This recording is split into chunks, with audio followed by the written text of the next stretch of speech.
We're joined by Chris Fryer, Product Manager of the Mini Electric. Pleased to meet you. Hi there. Chris. Hi. Hello. So talking specifically about the Mini, we saw it outside obviously. Yeah. The Mini Electric only has a 140-mile range. Is that because you see it as a city car? Yeah, so predominantly it's a smaller vehicle, so a lot of people tend to do shorter journeys in it, particularly around London or large cities especially. Obviously, you do have the capability of going further. It does accept DC rapid charging as well, so which means that if you do a longer journey, you can recharge your car up to 80% in 35 minutes. So it very much can do longer journeys, but yes, predominantly people tend to use Mini as perhaps a second car for kind of shorter journeys. Yeah, absolutely. Okay, but with it being a city car, how do you envisage people charging their car? So we have a partnership with a company called BP ChargeMaster. They are able to offer public charging solutions.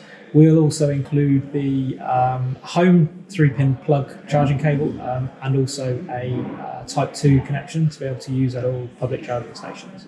So we're trying to provide everything in the car that you need to be able to charge publicly. And as I say, that partnership with ChargeMaster for a small monthly subscription means that you've got access to all of their network to be able to charge on the go. Okay. This car has not been built from the ground up. Does that mean you've mounted the battery so it doesn't compromise on interior cabin space and boot space? Yeah, absolutely, that's right. So the shell, the body of the car itself is exactly the same as any of our petrol versions of the vehicle on the 3-door hatch platform. The batteries are slotted into areas that are no longer used for the combustion engine, bolt-on pieces such as the fuel tank and the exhaust pipe. So they're actually located under the car, under the rear seats and down the exhaust tunnel. So that means that we're using spaces that we have available to us. The motor's housed in the front, using exactly the same spaces that the engine used to. Yeah. So yeah, that's right. The platform itself is very familiar to people, and it's there's absolutely zero changes to the body shape or the interior space. Okay. But apart from the powertrain, what else sets the electric Mini apart from its petrol and diesel rivals, perhaps specifically handling? Yeah. So as I mentioned, the battery layout that we have now means that we've increased the weight over the rear axle. And the front axle has become lighter because the motor that's in the front is actually lighter than the combustion engine. So rather than having like a 70-30 weight distribution split now, we now have 50-50. So although the car's front wheel drive, it's now 50-50 weight distribution, which is absolutely perfect for handling and go-kart feeling that the Mini's renowned for. But also the centre of gravity is lower, so the batteries are very, very low to the ground. They're on the bottom of the car. So yeah, it means that we've got a package that really excels in the handling side of things. And it has a wider track too, doesn't it? No, so the track's the same. Okay. Interestingly, the suspension's actually 20mm higher. Right. But that's due to legislation to be able to keep the batteries so far off the floor. Okay. But in fact, what we've done is to make sure the car doesn't look out of proportion. The wheel arch covers have actually been changed in shape and size to make the car look perfectly normal compared to any other Mini. Okay. And the other difference is price, isn't it? Yeah, that's right. So the car starts at $24,400. That's what the customer would pay after the government grant and what have you's been deducted.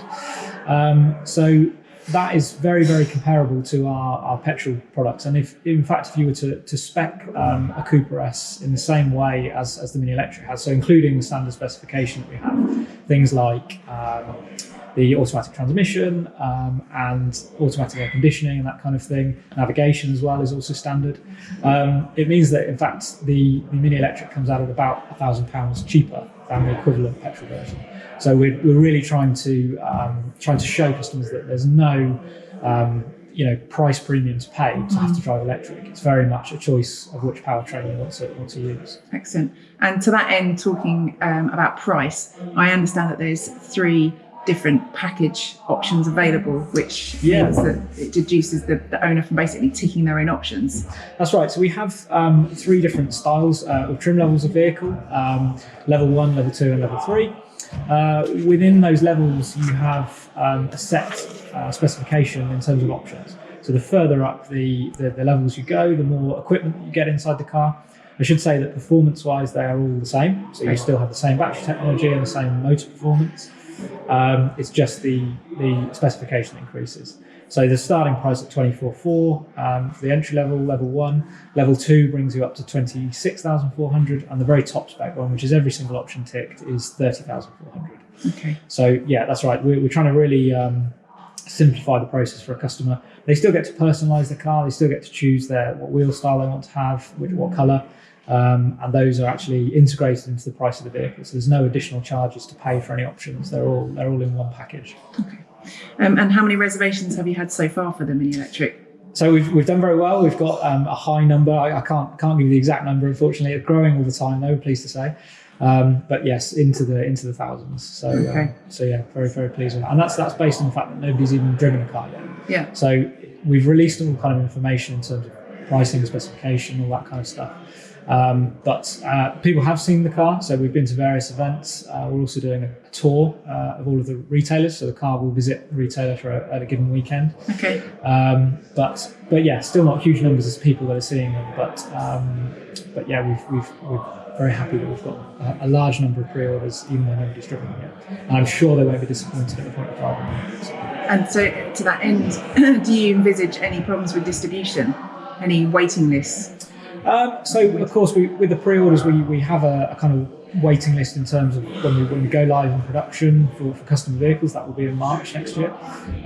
So there's probably easily already a 3-month waiting list for just to build those customer vehicles that have already placed pre-orders. Okay, great. You've driven the car. Could you give me your first impressions? Yeah, I mean, it's fantastic. I don't mind saying I'm a bit of a petrol head through and through. So, electric was very new to me in driving this product. But yeah, I mean, really fantastic to drive.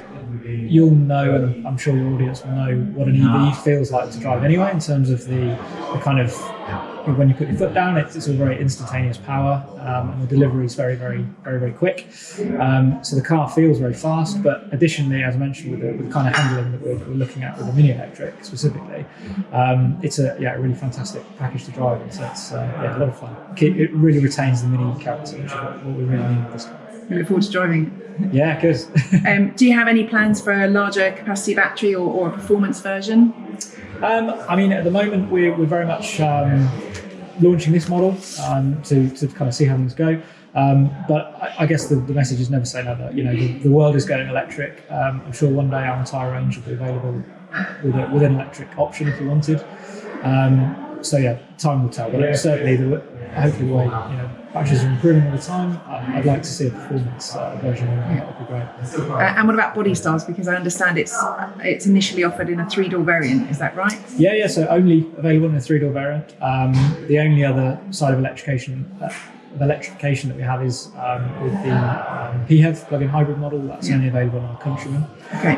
So really, either ends of the scale there, our smallest car and our largest car. But yeah, very different powertrains altogether. Okay. And finally, what can we expect to see from Mini in the future? Well, it's an interesting question. Don't know. No, I mean it's as I say, electric's still very new for us. So I think that will develop more, and hopefully will appear on more of the range. But yeah, for now, this is very much the starting point for us. And yeah, it's a very exciting one. Excellent. Thank you for your time. No problem.